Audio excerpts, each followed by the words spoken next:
Hey guys, my name is KJ, and well, I'm known as Kelvin Perry, but everyone calls me KJ. And I just want to share a few things with you because Mr. Murray asked me to, and I feel like, I just feel like it would be a really good opportunity to just be able to speak out and tell you guys how I really feel. Um, One of the questions I was asked was, what have I been doing with the time that since we've been on quarantine in the stay-at-home order? What have I been doing with my time? Well, I've been doing my time personally is one, of course, my schoolwork, trying to make sure I stay on top of that. And one, I've been training as hard as I can for basketball to stay in shape and try to just keep my body in peak condition so when I come back, I'm not behind. I'd rather be ahead of everybody versus be behind. Hi, my name is Bailey, and I hope you guys are just making the most of your quarantine. What I've been doing is I've been hanging out with my family a ton. We've been outside, inside watching movies. We haven't killed each other yet, so that's good. One of the next questions were, what would a job I would like to do? I mean, personally, of course, I want basketball to try to work out. For basketball, I want to try to go overseas and play. If that doesn't work out, then my backup plan is to try to go to college for business and management, create my own business, and try to basically have a flexible schedule so I don't have to basically depend on somebody else. I can depend on myself.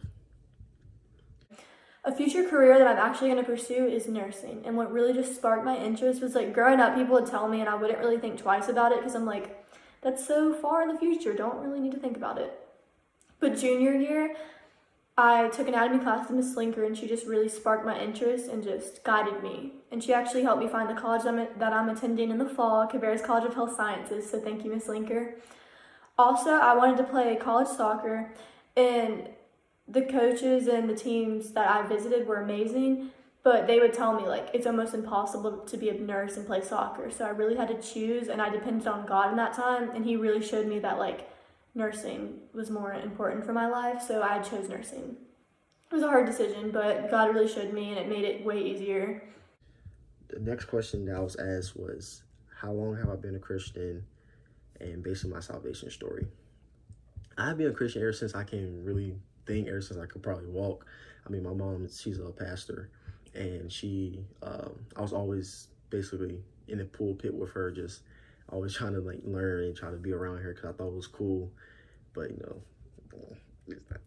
now I don't know. But if God leads me that way, then God leads me that way. But personally, I just really always was around my mom, and she really was a big impact in my life. And really, my salvation story, what made me get closer to God was when I went to my dad's side of the family, and basically just family. Actually, not even just my dad's side, just family in general. When I was around my family, I always saw addiction. That's it. My dad always told me, he said, there's something called a good addiction and a bad addiction.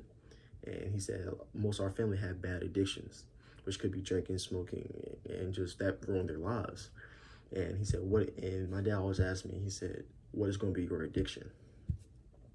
Well, after seeing my family, kind of like certain family members just ruin their lives off of addictions, I try to have a good addiction.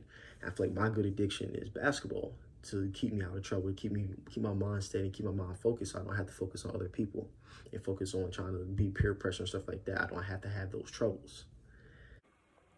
My testimony is I was always raised in a Christian household. My great grandpa was the founder of Northside, so I was always just raised in the church, always went to VBS, always volunteered, but I asked Jesus to come in my heart at age 6 and I was baptized.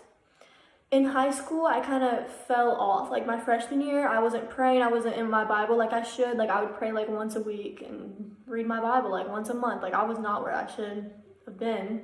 I was more focused on like school and sports. Like my priorities were not set right. I've never really had to depend on Jesus that much until me and my family decided like to move schools, and I felt like I had no one, but I had him. So I was like, whoa, Bailey, like get right. So I started reading the Bible more and praying, and ever since then I'm like so much more happier. So yeah, that's my testimony. A verse that really stuck out to me recently was Joel chapter 2, verse 12. And it reads, but there's also this, it's not too late. God's personal message. Come back to me and really mean it. come fasting and weeping, sorry for your sins. Which really spoke to me is just like, it doesn't matter what you're going through, no matter how bad you think you're doing, God is always there, and you're always able to go back to him. No matter how much stuff you get yourself into, don't think that God won't be there for you, because he's always just a prayer away. Like, don't ever think you're abandoned. Don't ever think that you're by yourself, because that is not what that is. You always have God by your side. A verse that's definitely stood out to me during this time is Jeremiah 29:11. I know most people know this verse, but it says, "For I know the plans for you I have for you, declares the Lord. Plans to prosper you, not to harm you. Plans to give you hope in a future."